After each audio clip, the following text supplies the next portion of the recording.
estamos resolvendo a prova de Ciências da Natureza do Enem 2012. Visite o portal episteme.com.br, o site comopassarnoenem.com.br e vamos para a resolução agora da questão de número 50 do caderno branco.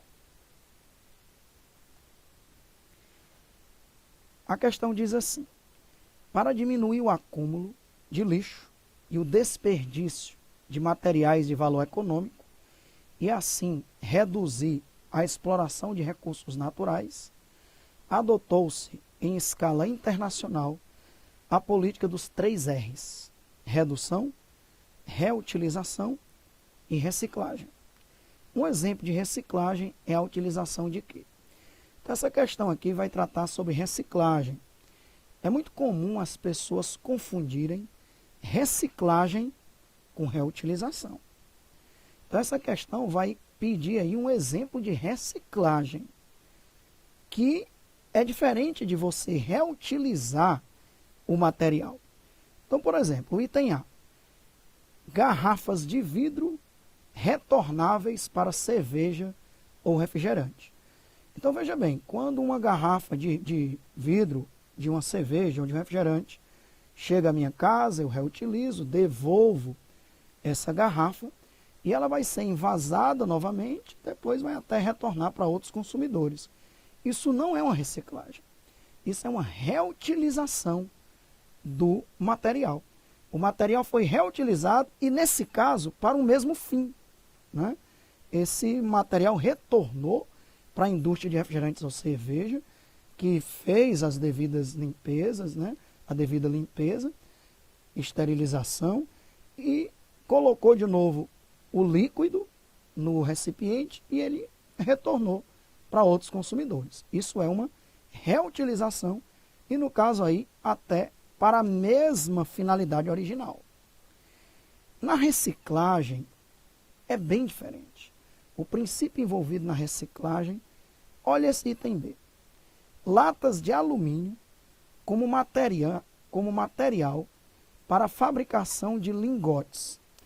Ora, as latas de alumínio, elas vão ser fundidas e transformadas em lingotes, que são lâminas de alumínio, e a partir desses lingotes, esses lingotes vão ser vendidos para as indústrias, e aí, dependendo da finalidade, vai se fazer uma lata, agora vai se fazer uma lataria para uma bicicleta, para um automóvel, alguma peça que seja de alumínio, alguma coisa desse tipo, né?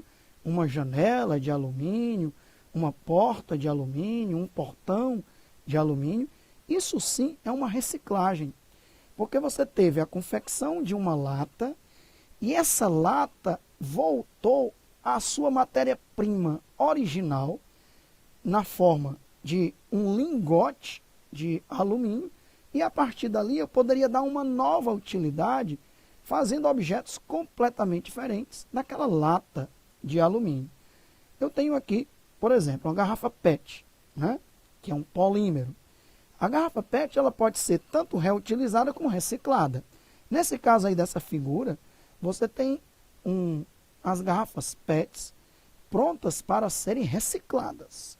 Essas garrafas elas vão ser fundidas, o polímero vai ser fundido, e daí pode-se produzir novas garrafas, pode-se produzir até outros materiais completamente diferentes desses aí. Eu vou ter de novo a matéria-prima. O que é? É o plástico. No caso lá das latinhas, depois que eu fizer a fusão dessas latas, eu vou ter a matéria-prima de novo, que é o alumínio, ok? Então, quando eu obtenho novamente a matéria-prima, a partir daquele material, eu digo que ele foi reciclado. O item que nós estávamos procurando, com certeza, é o item B. Outro exemplo, as latinhas. Existem as latinhas de aço, as latinhas de alumínio. Supondo aí que essas latinhas sejam de alumínio, né? Elas vão ser agora o quê? Elas vão ser fundidas, vai se produzir lâminas de alumínio, que eles chamam aí de lingote, e aí esses lingotes podem ir para a indústria, serem transformados aí nos mais diversos materiais, ok?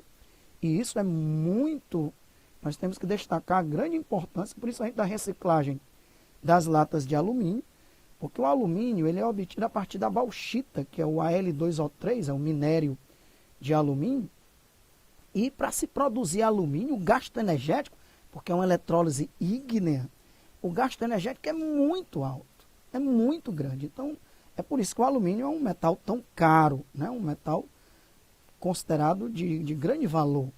E aí você tem aí uma economia enorme de energia, exatamente pelo fato de agora você ter que apenas reciclar essas latinhas e também, com certeza, você tem grandes ganhos ambientais aí. O item C é um item que trata sobre reutilização.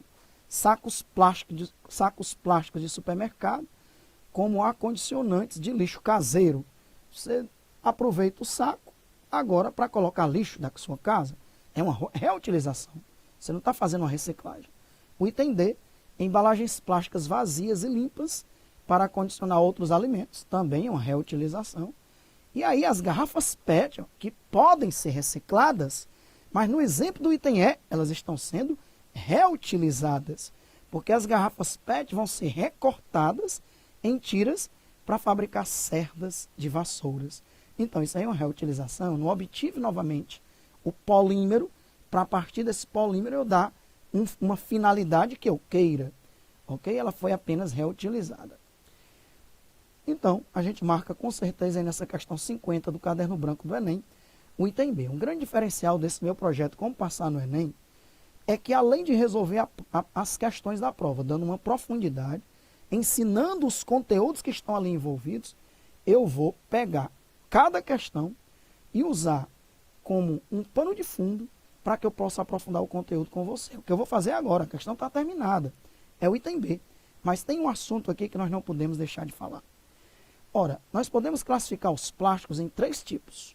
Um plástico termoplástico, um plástico termoestável e um plástico elastômero. Vamos iniciar aí pelo primeiro. O que é um plástico ou um polímero termoplástico? É um polímero que a uma dada temperatura apresenta uma alta viscosidade, podendo ser conformado e moldado novamente. O aquecimento ele não vai quebrar ligações covalentes. Ele vai quebrar apenas ligações intermoleculares entre as moléculas daquele polímero. Então, quando você aquecer, ele vai poder ser moldado de novo.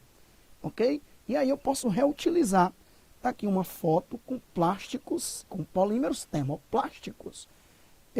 Eu posso fundir esses materiais e daqui fazer um brinquedo, fazer uma tigela de plástico, um banco, uma cadeirinha, alguma coisa desse tipo. Veja que aqui no polímero termoplástico, existem ligações intermoleculares entre esses polímeros. E quando eu aqueço, só são rompidas as ligações intermoleculares. Então esse plástico ele pode ser reciclado, porque eu quero lhe dizer isso. Nem todo plástico pode ser reciclado. Os polímeros termoplásticos podem. Exemplos de polímeros termoplásticos. Nós temos o polipropileno, o polietileno, que é um plástico muito comum, o PVC, que é o cloreto de polivinila, o policloreto de vinila. Temos também o PET, que é o politerefilato de etileno, politereftalato de etileno, que é as garrafas PET, entre outros, ok? Então não esqueça, os polímeros termoplásticos eles podem ser reciclados. Mas existem também os polímeros termofixos, também chamados de termoestáveis. Ao contrário dos primeiros, que são os termoplásticos, os termofixos ou termoestáveis, quando aquecidos, eles não podem ser remodelados, portanto, não podem ser reciclados. Pois quando você aquecer, vão se quebrar ligações covalentes. Isso vai, olha, observe, ele tem ligações cruzadas, essas ligações cruzadas vão ser quebradas, vão ser rompidas. E com isso você não consegue mais modelar esse plástico. Esse polímero não consegue mais ser remodelado. E aí, ele não pode ser reciclado. O exemplo mais comum de um polímero termoestável, termofixo, é a baquelite. A baquelite é muito comum na sua casa naqueles cabos de panelas, né? Porque a baquelite é muito resistente a altas temperaturas, é uma péssima condutora de calor. Então é ideal para ser utilizado em cabos, né, de colheres, que você vai manusear ali alimentos aquecidos, ok? É usado aqui, ó, nas bolas de sinuca e algumas outras finalidades. E agora nós temos um terceiro tipo de polímero, que são os elastômeros, ok? Uma liga, por exemplo, que você exerce uma determinada força e há um aumento, né, um aumento da sua elasticidade, a gente chama esse tipo de polímero de elastômero. São geralmente borrachas sintéticas, elas possuem uma elevada elasticidade e alta capacidade de, após você realizar um esforço, retornar à sua estrutura original. Exemplos, né, de elastômeros é o copolímero butadieno-estireno, muito conhecido como SBR. Copolímero é quando o polímero é formado por dois monômeros diferentes. Um homopolímero é um polímero formado por monômeros iguais. Um copolímero é um polímero formado por monômeros diferentes, dois ou mais monômeros diferentes. No caso aqui da SBR, são dois monômeros, ó, o butadieno e o estireno, que é o nome do polímero. É a junção dos dois aqui, ó, butadieno e estireno, SBR em inglês. E nós temos ainda outro exemplo, que é a borracha nitrílica, que é o NBR, ok? Então, com isso, nós fazemos aí uma revisão sobre copolímeros, homopolímeros e os três tipos de plásticos, os termoplásticos, que são recicláveis, os polímeros termofixos, que não são recicláveis, e os elastômeros, que são a classificação à parte. São ligas e alguns polímeros com alta elasticidade, ok? Um grande abraço, continue visitando aí os nossos sites e também assistindo aos próximos vídeos com as próximas resoluções das questões. Vamos em frente, a gente se vê.